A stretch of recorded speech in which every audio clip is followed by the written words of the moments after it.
Window of Opportunity by Debs Wardle.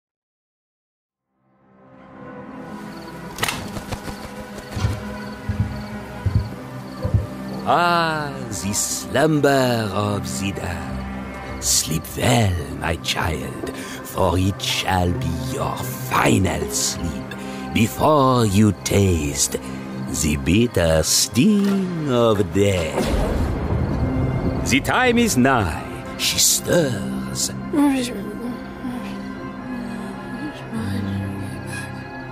And now I will drink your blood. I'm sorry. What's going on with your voice? I'm a vampire. People expect an accent. What accent were you aiming for? Naturally, I was doing Eastern European. A Transylvanian, to be precise. You sounded more like Welsh to me. Oh, come now.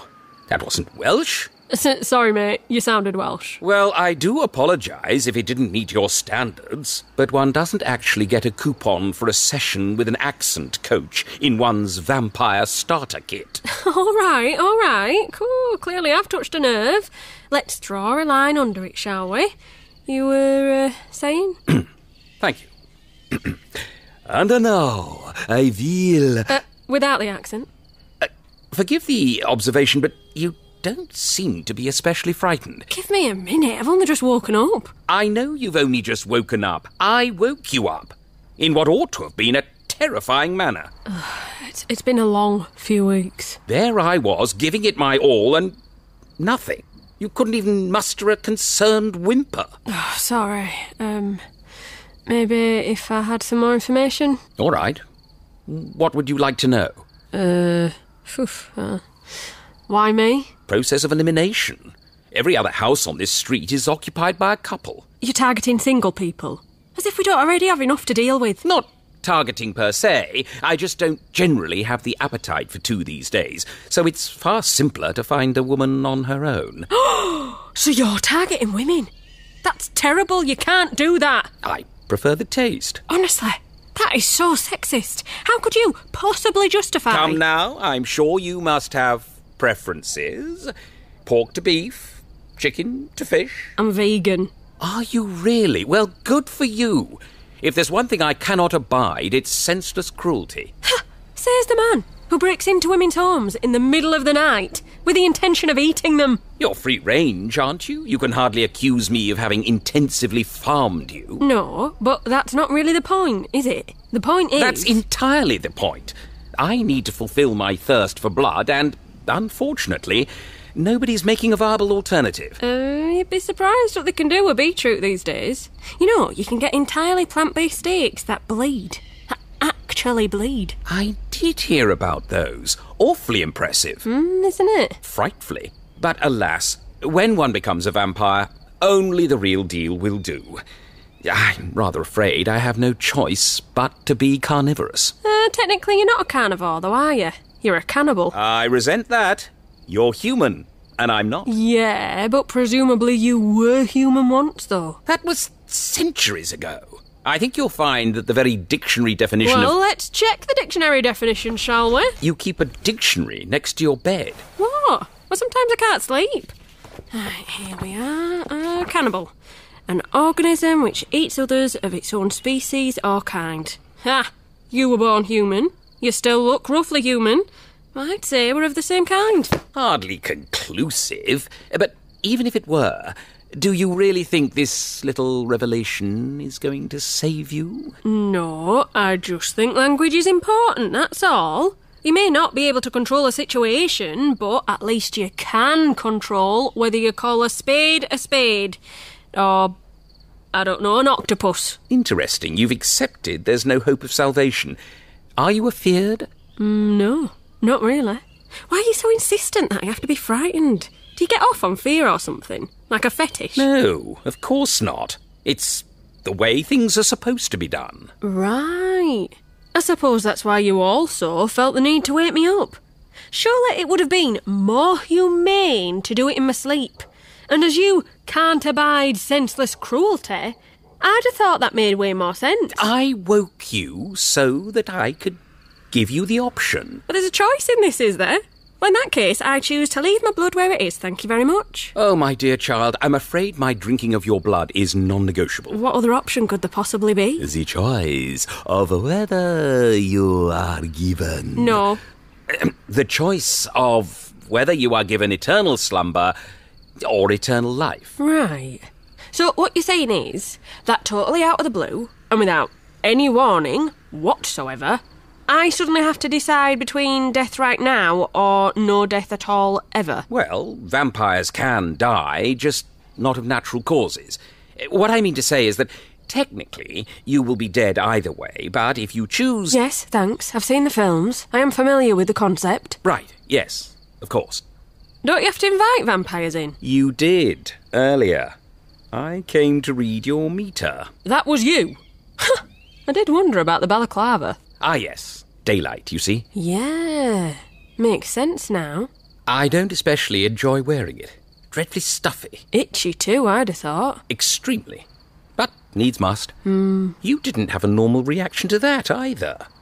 Most people have some questions when I turn up on their doorstep in a balaclava, claiming to be from a utility company, but carrying no identification. But not you. You weren't even mildly alarmed. You just ushered me straight through to your router. Oh, sorry. Was that not the thing you were after? No. Instead of pretending to read your meter, I pretended to read your router, which told me nothing. Other than that, you're probably paying too much for your broadband. Am I? Thanks. Oh, I'll have to see if I can do something about that. I'm not very good at these things, you see. She used to deal with all that stuff, but now she's gone. Ah, in the throes of grappling with a lost lover, are we? She left a couple of weeks ago. Oh, it's for the best. Totally mutual. I see. Was it because of the dictionary? One can only assume that would be something of a mood killer. Oh dear, oh no. This is all wrong. Excuse me. We're looking for fear, not, whatever this is. It's just... She's so lonely, you know. Oh my. There. Don't cry. Vampy's here. Did you just call yourself Vampy? Yes. Vampy? Yes, all right. Hardly a name to strike fear into the hearts of your prey. Yes, very funny. I was trying to make you stop that appalling racket and it just sort of came out. Well, it's definitely out there now, Vampy. Can we move on? Do you think of yourself as, Vampy often? Or is it just on weekends? If you must know, I've rather forgotten what I used to be called. You've forgotten your own name? Crikey! How old are you exactly? I stopped counting at around 500. That was some time ago. I don't think I'd ever stop counting. I love birthdays. I had a huge party for mine last month. How delightful. Oh, it was so much fun. We rented the function room down at our local. It sounds luxurious. And not everybody could come, unfortunately, but all the most important people were there. And we had champagne. Well, Lambrini, but it were fizzy and in tall glasses, so it's basically the same thing. Oh, dear Lord. Of course, that was the night that she left me, so wasn't totally great. On your birthday? And I'd been made redundant that morning. That wasn't great either. No, not great. But the cake, the cake was amazing. Got it from this cute little vegan bakery. Oh, I love cake. Can you still have cake if you're a vampire? Because that might be kind of a deal breaker for me if you can't. One's tastes are rather different once one transitions, but technically, yes, you may still eat cake if you wish. Oh, good to know. I won't want to go without cake. That's your big concern. Cake? Gracious child, you are in the presence of an immortal being who is offering you the gift of eternal life. Yeah. I should be asking better questions, shouldn't I? I can't pretend that the occasional discussions I manage with my prey don't usually go a little deeper than, can I still eat cake? But time is ticking on, so let us get back to the matter in hand. I always get fixated on the wrong thing. That's what she always used to say. Anyway, so, does any of it make any more sense a few centuries in? Any of what? You know, life, love. Have you managed to make sense of it all yet? Well, in order to understand life, one would need to fully understand oneself. And as we are always growing and changing, it is something of an impossible task. What makes love so complicated is that one has to make sense of other people, which is even more of an impossibility. To anticipate and meet the needs of another is like trying to anticipate and meet the needs of a bucking bronco. That is exactly what I've been thinking. Not worth the hassle. Gracious, no. Love is always worth the hassle. Even when it hurts so much that you can't breathe. Especially then. Now, speaking of not breathing... You can't just change the subject like that. We were, bonding. Having a moment. Yes, and that's all very nice, and of course, if you were to choose eternal life, I would be simply delighted to continue our little chat. Once you finish the initial blood rampage, of course. The initial what? But I'm afraid we are on rather a tight schedule. Sunrise isn't going to hold off just because you want to chat. Oh, can't you give me a bit more time? Come back tomorrow? Out of the question, I'm afraid. For one thing, I'm rather peckish, and for another, you'd pack up and leave as soon as the sun rose. Well, what if I don't manage to make a decision before sunrise? You'd either have to leave it or make the decision for me, wouldn't you? Ha! Check and make. True, but I might then also decide to make it rather more painful for you than it needs to be.